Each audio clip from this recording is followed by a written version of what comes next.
Ilang araw na lang bago ang Valentine's Day, isinasagawa na ang masinsinang paghahanda ng mga bulaklak dito sa Bahong La Trinidad.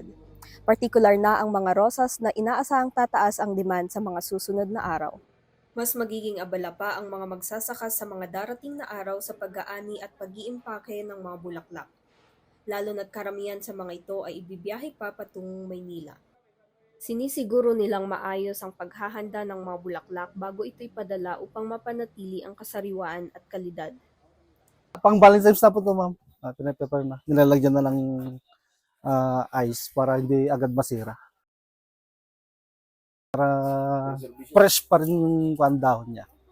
Isa ang Bahong La Trinidad sa mga pangunahing pinanggagalingan ng iba't ibang uri ng bulaklak at kinikilalang Rose Capital of the Philippines.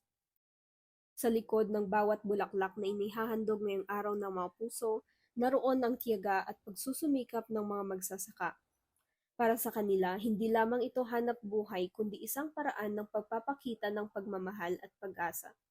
Na ang bawat bulaklak ay magdadala ng saya sa puso ng mga tatanggap nito. Cynthia Nasingaw, Herald Express.